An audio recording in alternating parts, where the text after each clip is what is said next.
This episode is brought to you by Nespresso Virtual Coffee Machines. Ready to enjoy the bold flavors of barista-quality Nespresso iced coffee at home? Simply fill a glass with ice and press the brew button on your virtual pop machine to enjoy rich double espressos roasted to stand up even when chilled. Refreshingly bold iced coffee. Refreshingly easy to make at home. Visit Nespresso.com to shop now. Hey, this is Bill Simmons from the Bill Simmons Podcast, here to help you make the most of your summer with Michelob Ultra, a superior light beer worth playing for. Play for it with the guys when you're competing to see who can sink more birdies on the golf course, because winning tastes even better with Ultra on the line. Play for Ultra. Fill your fridge with Michelob Ultra this summer. Enjoy responsibly. Copyright 2025 Anheuser-Busch Michelob Ultra Light Beer, St. Louis, Missouri. Adam!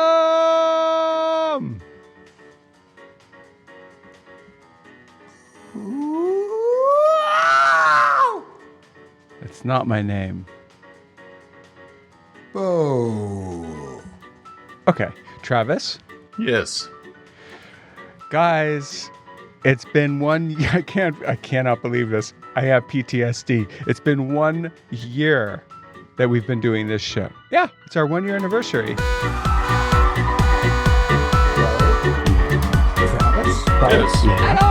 Yes. Travis? Yeah, it's been 1 year, and what better thing to do than listen back to all the insane stories we've heard. Adam, have you learned anything since we started doing this show?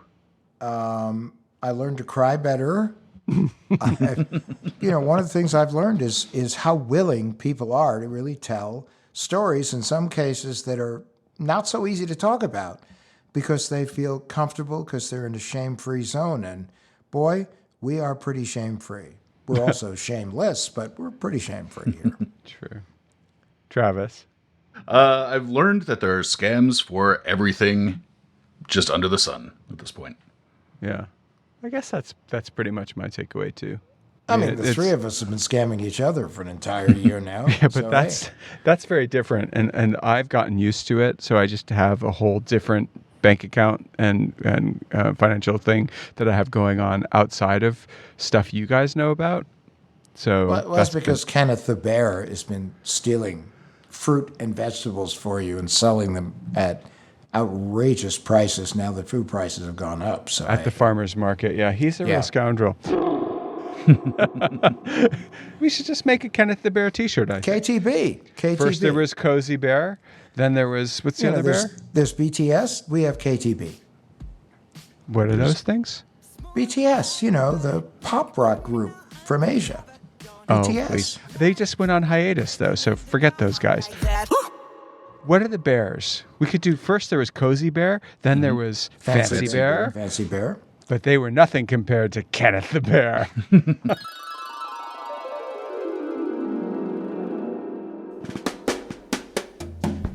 Wait a minute. That voice sounded a little higher than Travis's voice now. No, this is Beau. I'm right here. Hi. If that's Beau, what's the name of your bear? I think it's Kenneth. Oh, okay. Cool. I'm so confused. Yeah. So we don't have to move to the country like you and hang out with bears and tractors. I'm sitting at home. It's a Sunday. It's a nice day. I'm out in Connecticut. The sun is shining. I don't know if the sun was shining. Birds are flying around because they're always flying around. Kenneth the Bear was somewhere in the woods. Kenneth the Bear. We also heard from a lot of people whose Instagram accounts got hacked this year. Frankly, I feel like this is the year of the Instagram account hack. Yeah, true. Mm-hmm. I mean, and they were all Turkish. It's sort of like my favorite snack comes from Turkey too. I like those dried apricots, but an apricot. Apricot. But I'm getting tired of these dried Instagram accounts. I think they sort of suck. We heard at least 3 stories of people whose Instagram accounts were stolen. John Jupiter's Instagram account was hacked. Yeah. My situation seems a little different than some of the other people's situation. If I was going to details, my phone I was going on Instagram, and it was giving me these warnings that I was doing something Instagram like wasn't fond of. Okay, so now are you on Instagram for fun, or are you on there for work, or both? I would say definitely it's probably work related for me, a lot of work relation, but I also enjoy Instagram just like anybody else. And I also, weirdly enough, it's become more of a platform for me to communicate with people than even texting has been. I have a lot of accounts I work with all over the country. Well, I'll take that back, all over the world. And, because of the time differences and things like that, a lot of the accounts I work with, Instagram has become a great platform because I can say, oh, a beautiful new store image, or this is great, or that's great. They can respond. I can direct message them. And it's actually become a great tool for me. And then as a photographer, it's a portfolio. But yeah. So it's very much work related for you. Absolutely. Yeah. I mean, I'm not going to lie. I love all the funny videos, but I would say 80% of it's work for me. Well, it's really a chronicle. I mean, that's what it is. I was kidding my wife the other day. I said, in the old days, someone would keep a journal. They would lock it, hide it, and die if they thought someone saw it. And today, Instagram is that journal for everyone. But the weird thing about it, Adam, is also people like John and Guinevere, just to mention too. I mean, Guinevere gets tons of leads for work. I mean, they are sent to other people when they come to her, but there is a lot of communication about work happening on Instagram, a lot, especially among creatives. Lisa Seifert also suffered through a hack of her Instagram. You had an unfortunate experience on Instagram, which, as I understand, hasn't even been resolved yet. So my Instagram page is private, and I didn't think something like this could happen to me because it was private, but I got a message saying it looked all very, very, very official. Like, I didn't think I could be fooled. Like, I bought it hook, line, and sinker, and it was a message saying that we've gone over your page and we've come to the decision to verify your page. Just hit the link below, which looked like an official Instagram link. Hit the link below and just put your email and then your phone number. I feel so stupid saying this, but and then check your emails or something like this, right? So I freaking did it, and the next minute I get a WhatsApp message from some creepy man in Turkey sending me a screenshot of my Instagram page. And I'm like, wow, this is so confusing. Who is this person? Right. And then he was like, bro. And I was like, who is this? And then I looked into my Instagram and I couldn't get in. And I'm like, wait, did you steal my Instagram?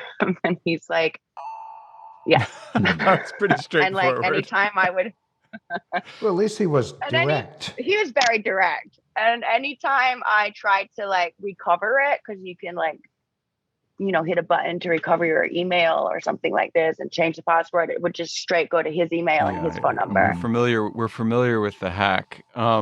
So what did they root around in your messages? Did this person have any, what did they do? He said that he was asking for thousands of dollars. He also said, if you don't pay me, he was already messaging people in my messages. And I have a lot of I think, because he told me. Did your friends tell you? But did any of them tell you? Then he would send screenshots of him doing that.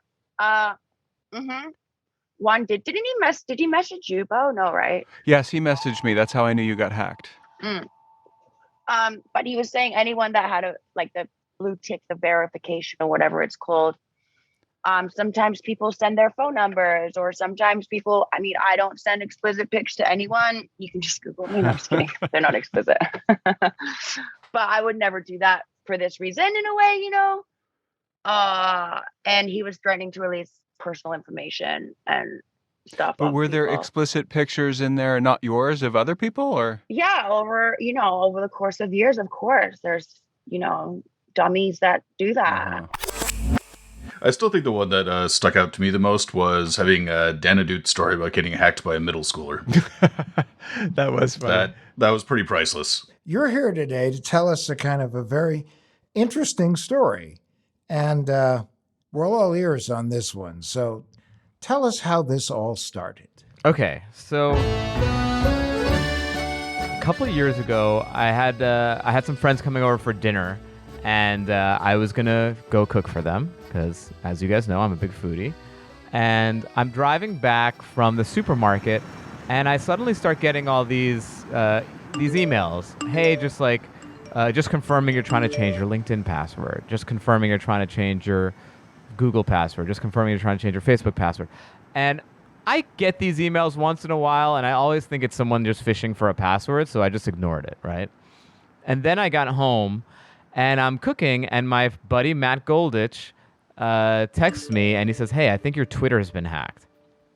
And I go into my Twitter, and lo and behold, every like 10 seconds, it's like an awful, dumb song lyric is just being spat out onto my Twitter. It's like, owner of a lonely heart, much better than an owner of a broken heart. Bop, bop. It's just like nonstop. Owner of a lonely heart's a good song. I don't know. That's a good one. Hanson is the anchovy of bands. See, that would actually be me on my Twitter account, so therefore I wouldn't notice anything different. Right. You know? Well, for me, you have to understand, for a comedian especially, Twitter is very important. Right. It's I've gotten a lot of business out of my Twitter account. It's your way to promote yourself. I have a verified check mark. It's a big deal for me. It's important. So I start freaking out, and I can't get into my Twitter. I'm locked out of my Twitter account. So I contact Twitter, and it says someone's gonna get back to you. They have like a form response. It's like someone's gonna get back to you within 5 to 7 days. Don't you feel the love? 5 to 7 days. Yeah. That's kind of that's pretty instant for them. Yeah. 5 to 7 days. It for me, that would ruin my life. Like this thing, just 20 seconds of this, I was already hemorrhaging followers. 5 to So I'm 7 days is crazy. Yeah. There was a survey that if you took social media away from people, I think 60 or 70% of them said that they would be suicidal pretty much by the first 15 hours or 20 hours. Yeah. Exactly. That's what their plan is, just to hope that you commit suicide so that they don't have to help you.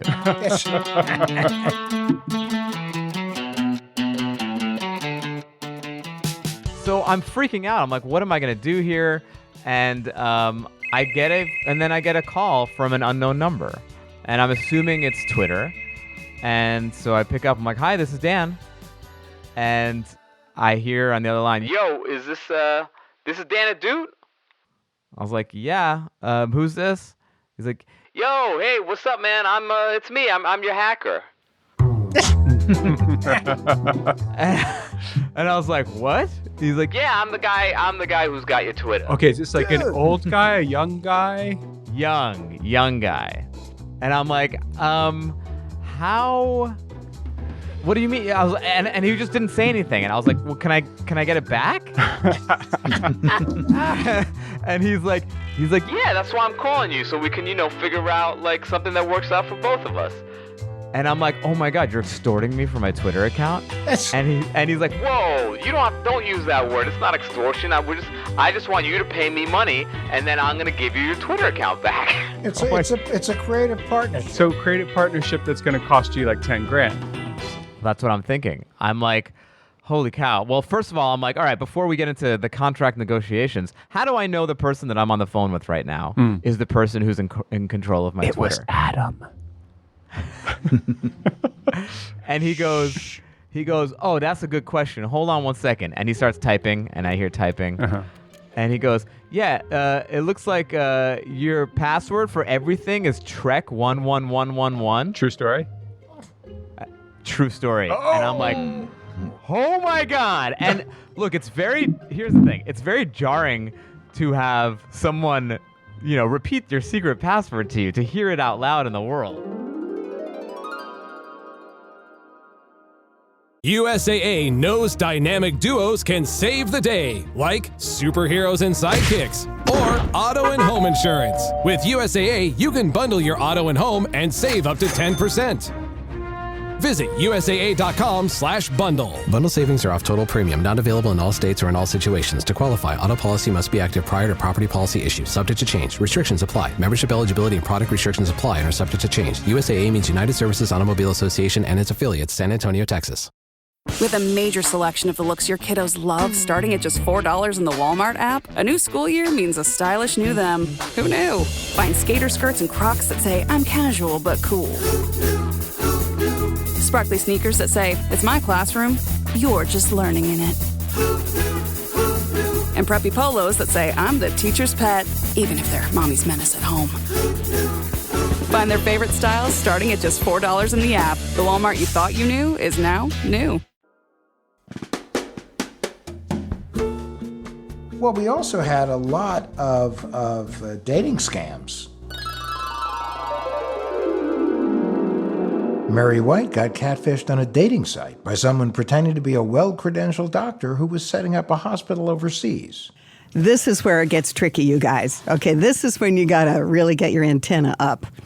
Because, it's turning out that Customs is holding on to the MRI machine and the X-ray machine, and they need $15,000 to get them. Big ticket Oh, items. yeah. Wow. Yeah, this guy isn't messing around. And they need $15,000 to get it out of Customs. I'm like, well, gee, that's too bad. Sorry to hear it. He goes, well, is there any way you could help us out? What? You're a doctor, and you have enough money to open up a free clinic, but you can't get your stuff out of Customs? So red flag, right? Red flag. I've been doing this long enough. I know, red flag. So I'm like, okay, I'm going to see how this plays out. So I told him, oh, gee, I wish I could help, but, I just don't have the money. And I'm not going to give you $15,000. I don't even know you, right? But I didn't say that. Just like, sorry, can't help. We continue every morning, every evening. These messages are just lovely. About another week, he's like, oh, things are still stuck in Customs. If you can even help us with $5,000, because I'm really worried about the equipments. I went, wait a minute, equipments? Has anyone tried to catfish you recently? And did you rebuff them viciously? Viciously. No, anymore. Well, obviously, since that last experience, I don't have anybody remotely like that approaching me anymore. Mostly because I got off all the dating sites because they were just a pain in my ass, It's like, it's a great way to meet people, but if you don't meet someone in a couple of weeks, pretty soon all you're doing is handing out resumes, hornier and hornier, So don't you be trying to get your hands on my resume. That's right. There's nothing sexy about that. I know, exactly. Anyway, so I'm not getting catfished. I'm taking a little break. I am, however, eating a lot more sugar. So I don't know. Have you guys noticed the correlation between horniness and sugar consumption? Hell yeah. Right? 100%. I don't eat sugar, so that must be why my libido committed suicide. I don't know. No, Adam, come on. We also talked with Julie Krafchick of the Dateable podcast about romance scams. Dating apps. Are they worth the risk? Yes or no?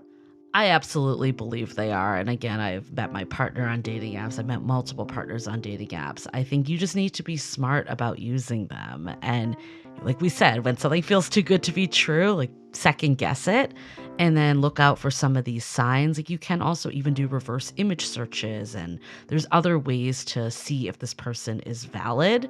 And I think there's always going to be a risk with anything. I've heard of scams, romance scams that didn't involve dating apps, that were people that met, in person in the dog park. You never know. Like if someone's out there trying to target you for some reason.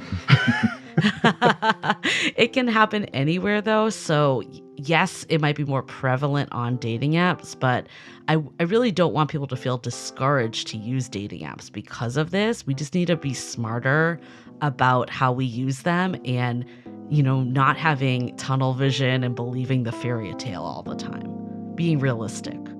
Dating apps are here to stay, especially in the age of COVID and whatever horrendous future pandemics that we may face as a world.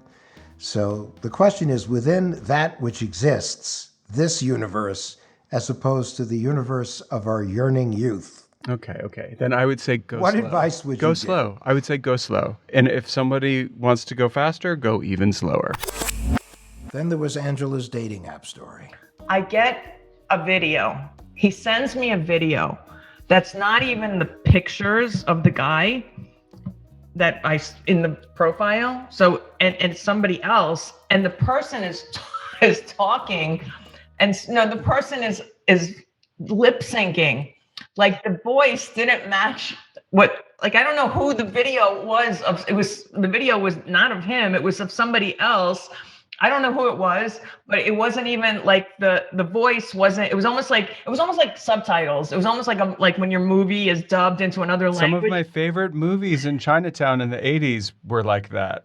That's exactly what I got. I was just like, I was like, it was just so ridiculous to me. I was like, how could? And I just remember being like, I just texted back. I was like, I'm just like, that's sad that, I thought you were somebody else, and this is just whatever. And we heard Amanda's creepy story of cyberstalking. What if he somehow, he has a cybersecurity company, right? I'm like, would it be possible for him to have gotten into my phone and see that I've been sexting, and that's why he's not responding to me? I just have the weirdest feeling, and I call my best friend. I'm like, do you think that this is possible? Because and she knows everything that's been going on. I said, do you think this is possible? Because I don't know. I feel like sick about it for some reason right now. She's like, I don't think that you can do that. She says, let me call my cyber friend and I'll get back to you. So she texts me and she's like, she screenshots the message that she has with her cyber tech friend that says, yeah, that can be done. I don't know why someone would go through the trouble of doing that, but it happens all the time. If you're in cybersecurity, you know how to do it. And so, yeah, sure. He could have probably done it. And so now I'm like, oh my gosh, I wonder if this is why I haven't heard from him. And he sees that I've now been sexting somebody when I've been telling him that he's the only person I'm talking to. And now there's, 2 people in the mix. And so now I'm kind of paranoid. It sounds like Jason Bourne might have installed spyware on your phone. Now, Travis, a question to you before Amanda continues, and that is, can you install spyware remotely, or do you actually have to have access to the phone this for our listeners, access to the phone in order to be able to put spyware on it? Well, for something that could take that much control over your phone, we have heard things about the Pegasus spyware, for instance, but that's really, really high level. That's the sort of thing that they've gotten into journalists and politicians and the like. I don't really know how advanced this cybersecurity guy, the Jason Bourne, is here. So we know that there is, in the case of the Pegasus spyware, something that can get onto an iPhone and can pretty much take full control over it and intercept just about anything. And it's called a zero-click malware because all you need to do is get a text from it. But again, that would be a pretty refined, like government-level form of spyware. Okay, but Travis. Yeah. Adam. Beau. You've met Amanda, Adam. Travis, you see Amanda now on the Zoom screen where we're talking to Amanda. Sure. Amanda, I have a partner, this is no flirtation, is a very refined woman. So it's quite possible she may have attracted, we're not wrong, Jason Bourne, and that this guy had access to something like Pegasus. And it's also quite possible that Lira Crypta ICM, the guy from Italy, also, we don't know if he was a high-level crypto guy. He may have been one of the original crypto guys. And if he is one of the original crypto guys, he's got chops. And if he's got that kind of dough, because we're talking $100 million, Pegasus is a cheap date. And if you're also a bit of a psycho, it's a fun date because you can spy on everybody. So, no offense, Jason Bourne. Jason Bourne, listen, you know what? I have such a boring life. Leave me alone. But it is the case of one of those things of saying, it would be hard to get a rocket launcher than saying, well, the guy is a gun dealer. Then you're like, well, that would make it a little bit easier on that note. The one thing that we have not had more than one of, for which I'm thankful, is the evil clown attack. Roy's story from our first episode. It was right before the inauguration. I think when Parler got kicked off of their own their own app was shut down by, I don't know, was it Amazon or Apple? Everyone kind of shut them down. And it was in the news that everyone from Parler was migrating to Telegram. So just was doing a search for like Parler on Telegram and saw like, I mean, it was like tens of thousands of people filling up these rooms, and just wanted to kind of observe. I had never been on Parler, so just wanted to observe the kind of crazy QAnon chat going into what was a really scary inauguration, just, and being in those rooms was just a little too tempting to get into conversations with people. It went from lurking to trolling. I mean, I got kicked out of like room after room, and we'd go to like a different Parler room. But you were being very, very provocative, as I recall. I mean, yeah, we were like the My Pillow guy. He's not even giving the troops pillows, like just freaking out over things. It's like trying to be as funny as possible.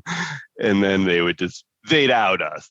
Gotten kicked out of like the really bigger rooms, and was just then I couldn't even find any more Parler rooms, so I went to look for different QAnon rooms, and I saw one, and it was like maybe 20 or 30 people, same routine, like just was troll posting, and there were these crazy like gifs I'd never seen, like evil clowns with their arms and like jaws opening, and I mean that to me seemed like it could have been some kind of virus, but in any case, so I'm posting.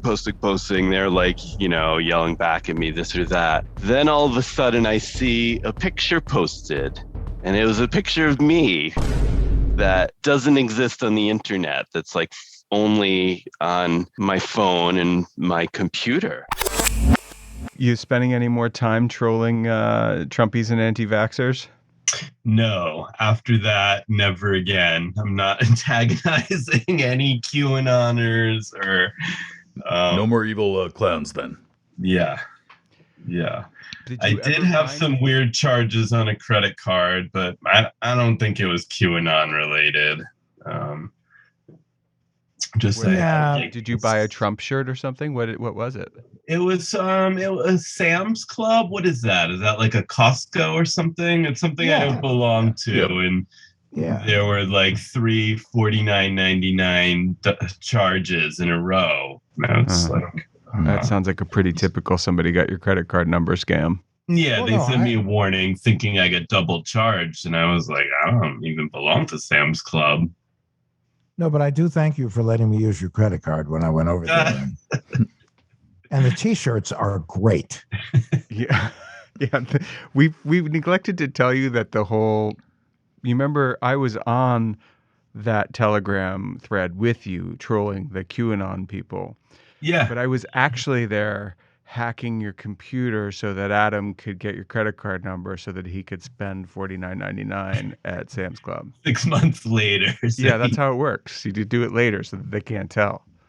Because as we say, the family that spends together ends together. So, hey. All right. So did you learn anything from the show other than that you're never going to troll the bad guys again, or the good guys, or whoever the guys are? I don't think so. No. I mean, I haven't been following like the computer hygiene you suggested, like shutting everything down every night. It's just too much effort to put in 1 million passwords every morning and open like the 20 screens I have open. So password manager. I mean, Safari does it for me quite a lot. Sometimes it doesn't. But so still, please tell us that you at least have an extremely, extremely complex Apple password. Yeah, no, I never remember it. I'm resetting it all the time. It's Beau, right? Beau's We're gonna have to password. beep this whole thing, like this whole thing has to be beeped. Come on, Roy. Like my Apple ID, you mean? Yeah. We're gonna have to make Roy T-shirts and sell them from the site, Adam. Yep, and the slogan is going to be "Make Cyber Great Again."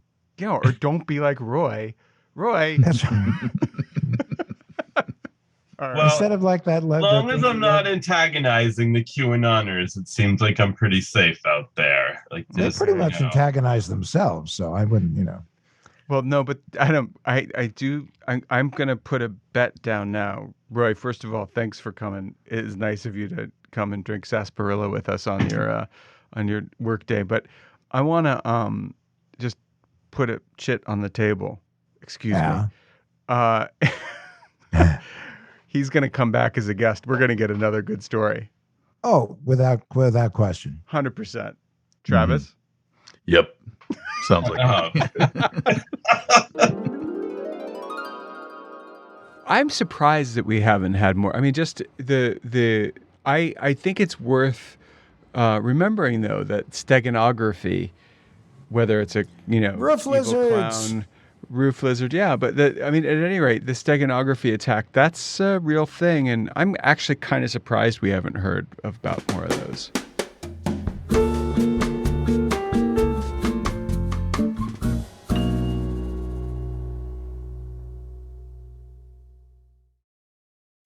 Hey, it's Paris. You know I love sparkly things, right? Like stars. Duh.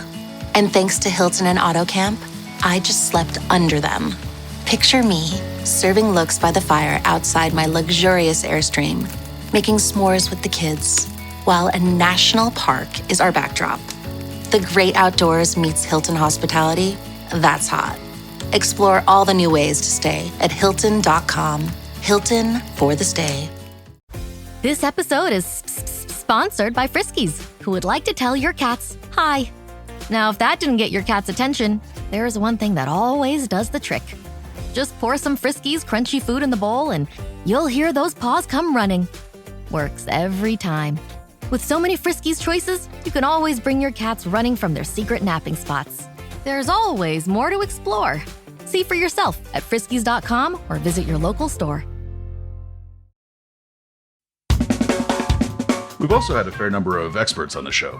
That's always why don't you toot your own horn there? Us? Experts? Yeah. Experts? No, experts. No, it's true. It's true. And, from Jeff, the head of security at Avast. So this big drive by Microsoft and Google and Apple to get people to do it another way. How do you feel about that one? So I'm absolutely in favor of it. I think the passwordless is a very powerful way to get away from a fundamental technology challenge. Jeff. Yes. Did you see The Big Lebowski? Hold my drink. Dude. Well, you remember the nihilists, and they said, she cut her pinky off. You remember them? What people are going to start cutting people's thumbs off. I disagree. I don't see the thumb cutting. Jeff is stunned by the level of stupidity I just threw at him. It was a pinky toe, for the record. It was actually popular singer Amy Mann's toe. I think your scoring of actual risks doesn't put that one at the top of the list. Whatever. If you've got a situation where a criminal has the ability to cut off your finger, they can compel you to enter your password in lots of other ways. Not if they're not Jack Bauer. Stare at this cell phone. Okay. But let him answer. Now, I'll stop interrupting. Why do you think it's a good thing, and how will they do it? Is it biometrics? Is it a token? What is it? I think there's multiple ways to do it, biometrics, token, but I think the really important aspect of it is getting to that idea of self-sovereignty, that I control my identity. I don't have to have my identity on 100 different sites. I don't have to have my personal information on 100 different sites. I control it. I control where it goes. Right now, if I order something on Amazon, they have my password, they have my address, they have my credit card number, they have my order history and all the things that go along with it. And then in fulfilling that order, they give my address, name, and other information to UPS so that they can deliver it. They give information to Visa so they can process the transaction. And so there's all of this information that's going to multiple parties. And that's even before we start to get to the ad tracking and the cookies and things where my preferences and actions are being profiled. But if I've got all of this controlled on my own device in a tightly encrypted manner, and I choose where it goes, then I don't have to worry about that onward transfer. UPS doesn't need to know of anything other than my address to deliver me a package. They need to know that it's authorized, that it should be going to my address, but they don't need to know my name even. They don't need to know what's in the box. They don't need to know anything like that. Visa doesn't need to know anything except I need money from Jeff, and here's the amount, and it's approved. And Amazon I doesn't kind of need love this. You're selling it, man. You're selling Amazon, it. Amazon doesn't need to know my credit card. They only need to know that Visa says, yeah, he's good for it. Go ahead. So this idea of not having all of this sensitive and personal information stored in 100 different places in order to do the things that we do every single day reduces the risk overall. So I think there's a real power in putting things into the control of the individual, as long as the software providers make it easy for the individual to do the right thing. Jeff Williams, you just knocked it out of the park. I now belong to the church of your way of looking at this. No, we have always said that there's a shared responsibility, and the individual plays a critical role in cybersecurity and in cyber hygiene. So we're all, this is the same choir. Yeah, we're all singing together here. Absolutely. Yeah, I think it's something that people tend to overlook, where they look at the Venn diagram between privacy and security as being not a lot of overlap, but at the same time, I think you're completely spot on here, where your privacy is a matter of security, because the fact that when you know who has access to your information, that lets you know who is able to access your accounts. Yeah, there was Jeff Williams, the head of Avast, and then there was your old buddy, Brian Ebert, former chief of staff of the United States Secret Service. Boy, the stories he could tell that he won't. One of the first cases that I was involved with, I wasn't the case agent on it, but I helped out with it as a real junior agent. So this was like 1992. We called it the Fredericks of Hollywood case, because there were folks that served as operators that you could call in to Fredericks of Hollywood to buy lingerie or whatever particularly your fancy from that company, and they were capturing all the credit card numbers from customers that were buying from Fredericks of Hollywood, and sell them in bulk to other bad guys who would again encode and emboss them onto counterfeit cards and use them to do cash advances or to do high dollar purchases for items that they could turn around and fence. We also talked with the host of the podcast Darknet Diaries, Jack Resider. Jack, when you were making these videos, were you tracking stats like how many viewers, what your growth was? Were you really trying to grow an audience? Mm-hmm. Yeah, I wanted to. Because, the real question here, and somebody with your background would absolutely know this cold, but, how do you balance being a public figure with being safe and secure? Yeah, I think you want to use your name as least amount as possible, right? So use a fake name if you can. Don't provide details such as your location, your age, your interest, your family status, who you're related to, who your friends are even, because, people can target them to try to get to you and stuff like that. So yeah, you just kind of want to really pull back on all the possible things and just talk about very common things like the weather online if you're on social media and stuff, right? Because the more you divulge about yourself, the more that somebody can build some sort of targeting package to you. And when you have situations like where people are, saying that they're in Bitcoin investors or they're big into Ethereum or something, well, now you know that this person probably has a lot of Bitcoin, and you can say, all right, well, how can I social engineer this person to get what I need out of them? And people have lost millions of dollars in Bitcoin this way. So you've got to kind of see what could potentially go wrong. Like, sometimes you have something that other people think is valuable, and if they can steal it digitally or even pressure you into just giving money because, they've conned you. I've seen catfishing scams and stuff like this where people are like, well, now I have your photos. Give me $500 or else I'm going to publish it to the world. And it's a dangerous world. So I just try to stay out of that light and just have like a professional persona that I put out there instead, which doesn't always match my real persona. And so, a couple times I wasn't street smart enough and made some wrong moves and some fingers got in my wallet and took things out. Now, are these hacks, or are they social engineering, or is it neither, just kind of scumbaggery? Well, I think this is where we're going in as far as digital cybercrime. It's a combination between social engineering and hacking. And I think if you leverage the two, you can really you can make millions of dollars of this. Social engineering is just going so far right now. We have a lot of flaws in our coding, in our psyche that tricks us into doing a lot of things that are stupid. So yeah, I think social engineering is the main thing going on.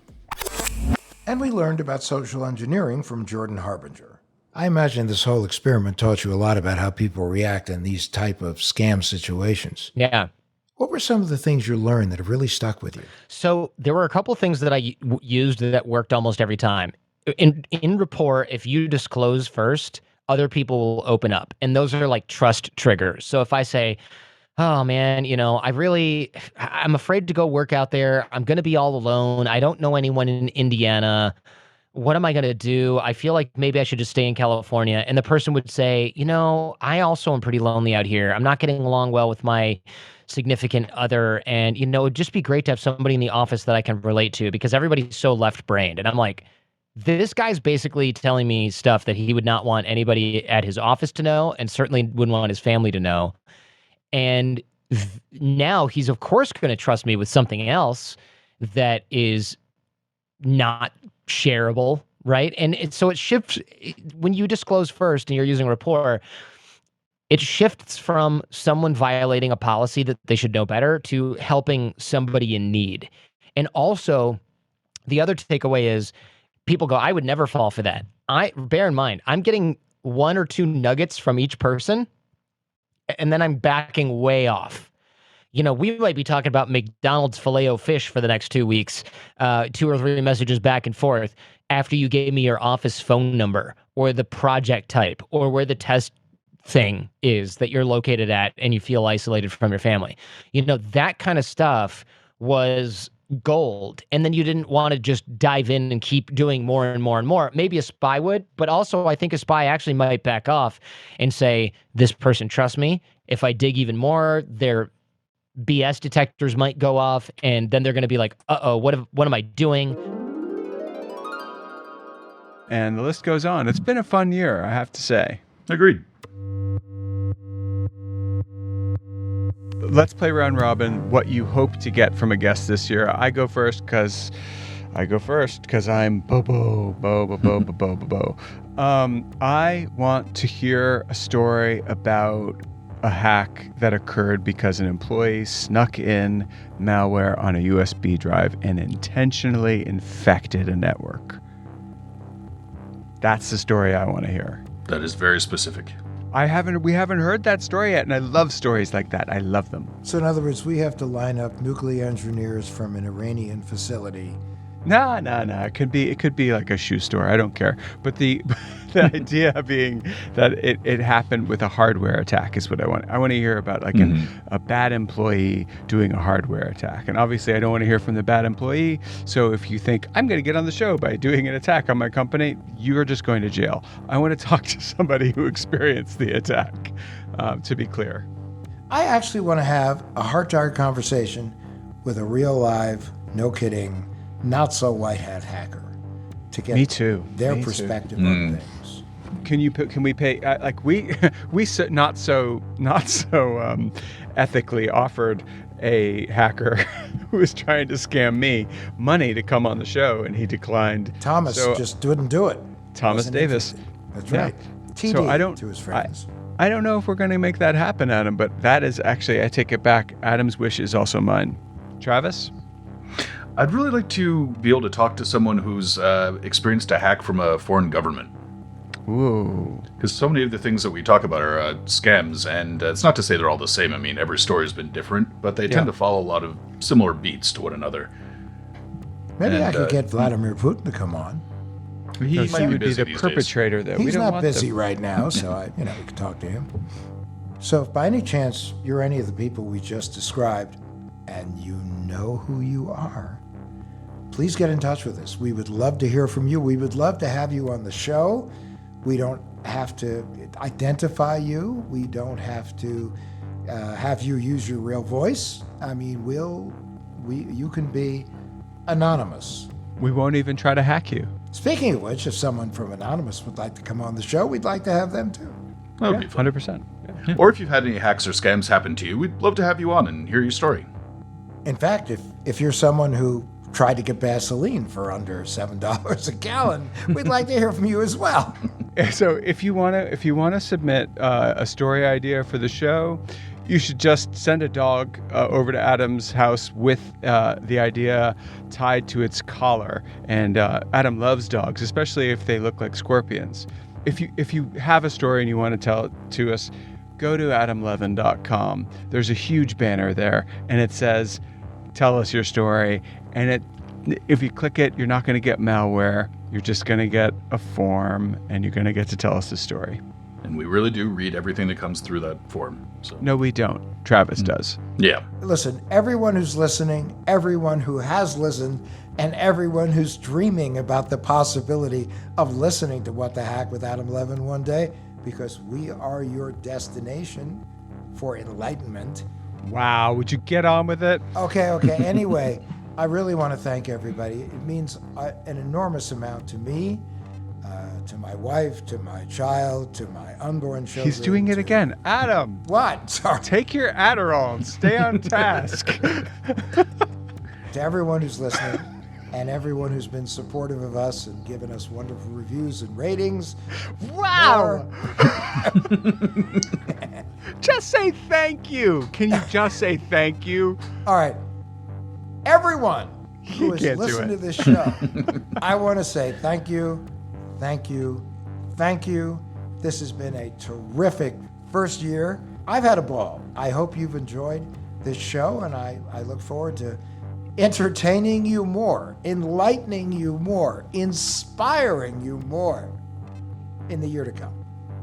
And all you guys out there who are thinking about starting their own podcast, let this be a lesson to you about podcasting and drinking at the same time. It really is. It's a tragedy. It's a horrible thing when somebody just really gets in their cups and then they decide to just let it all loose. Sober.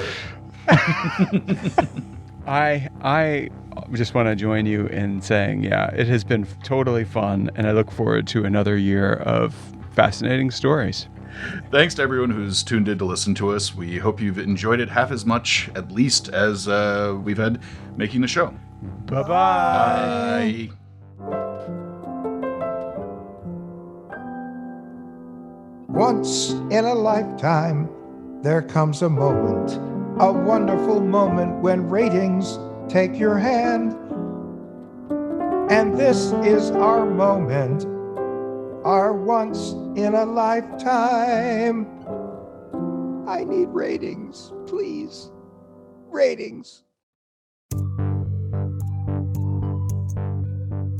What the Hack with Adam Levin is a production of Loud Tree Media. It's produced by Andrew Stephen, the man with two first names. You can find us online at loudtreemedia.com and on Instagram, Twitter, and Facebook at Adam K. Levin. Travis Taylor. Travis Taylor. Travis Taylor. Oh, he's blushing. Go on, Travis. Yes, I am indeed blushing. You're awesome, Travis. Here we go. This is What the Hack with Adam Levin. Taylor. Taylor. Yeah. Woo. Taylor.